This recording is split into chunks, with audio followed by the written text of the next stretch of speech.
Hello. James, you have 10 minutes and we'll time you on the chat. Thanks, guys. Hey, Maria, my name's James Masella from Movie Death Blows. Thanks for taking the time to sit down with me today. It's my pleasure. I'm sorry I sound terrible. I've been sick all week, but bear with I'm me. sorry. I Don't feel you. worry about No, but you don't sound terrible. I would have never guessed that you've been feeling under the weather. You it. look great. You look like you're in your healthiest. I appreciate it. You do wonders for my confidence. So, what was it like filming Dirty Angels? How did this movie come across your desk of all places? Um, it was very exciting and very new to me. I started as a stage actor. I started studying theater when I was 12. And up until I was like 16, my dream was to do only theater, not movies. Then I fell in love with Danish cinema and I got driven into the idea of moving to Denmark and work with Lars von Trier and Thomas Vinterberg into these Dogma 95 movies that is like very heavy, emotional, psychological dramas. Then I took a turn into Borat, which was full satire, and then I ended up in Dirty Angels, which is beautiful, and I loved it a lot. I didn't know what is it to be on action set, what is it to do an action movie. I didn't know all of the trainings that you have to do before that, and I didn't know that you really need to do rehearsals. Like you need to do physical blockings of the scene. You need to pretty much choreography the whole scene before that. And in our situation, when it's Dirty Angels, it's an ensemble piece. You have more than like one, two, three people. There's like usually 6 to 8 people in the scene that are working, they're acting, they're speaking. So it's very much a responsibility to do it properly, to know where you stand, to know how to do it, to know to do it in a synchron, because these people are trained. They're literally warriors, they're soldiers. So it's been a lot of dedication from everyone at the end of the day, and really, really exciting. The project came after I met with Martin Campbell as a general meeting, and I met with Moshe, the producer of this, and I really enjoyed sitting down with the two of them because at the end of the day, no matter how good of an artist you are, time is so precious and you can never take it back. So, when you join a movie, it's usually there is a pre-production, there is rehearsals, there is production, then there is post-production, you do ADR, then there is the promotion of the movie, premieres, etc., etc., etc., which is a couple of years. And you do want to do it with people that are actually nice human beings. And they were nice human beings. Martin Campbell is a legend. He is an icon of a director. And when you sit down with him and when you see that he is genuinely a good human, it's like a no-brainer. It's a win-win situation that you can do a beautiful movie that is the perfect genre to start with a hero like him and know that you will be in safe hands because he will always take care of the whole story and he's gonna be great captain of the ship as it's just a miracle. It's like one of the biggest gifts.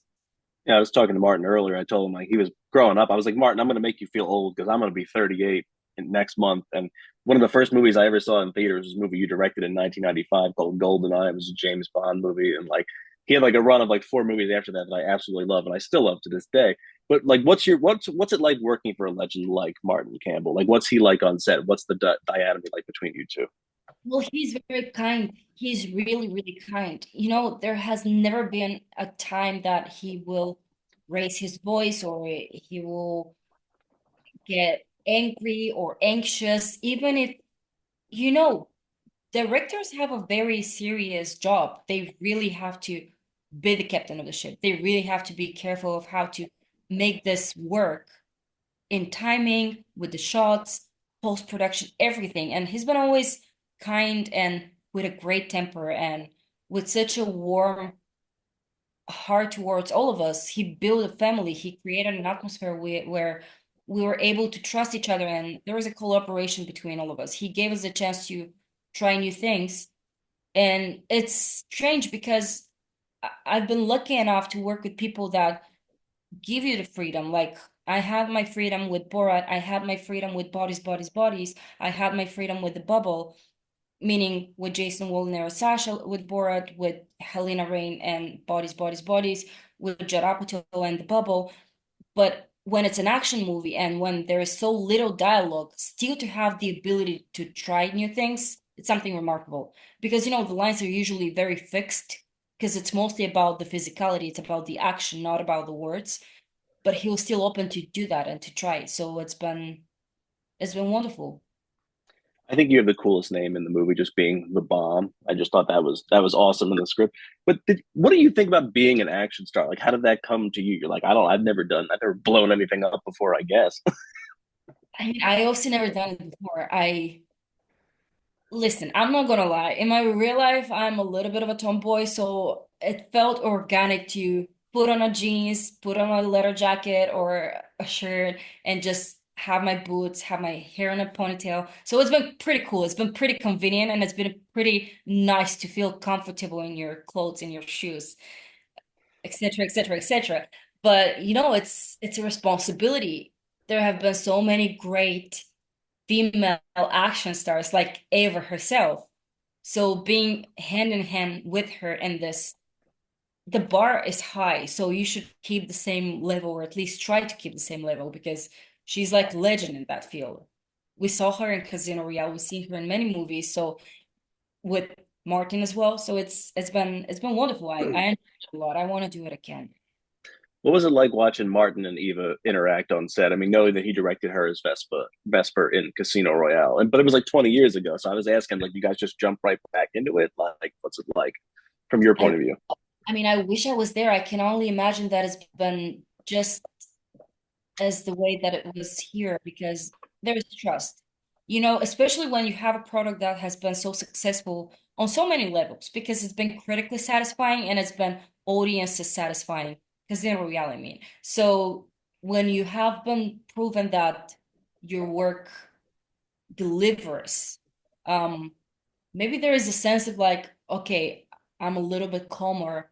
But I don't know. I mean, I can only speak for my personal opinion about this, but if I were in their shoes, I will know that maybe it is more calming, that I know that it's gonna work probably, but it's also responsible. Will it work just as good as the previous one? So it's a little bit of both. But it's been a lot of love and a lot of trust. Gotcha.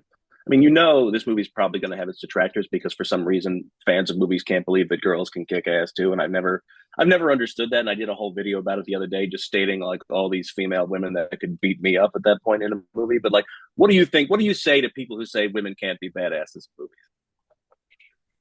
What do I say? I mean, you should go and watch the movie, first of all, because give it a chance. At the end of the day, I believe before talking about something, you should give it a chance and watch it. Other than that, it doesn't really make a lot of sense.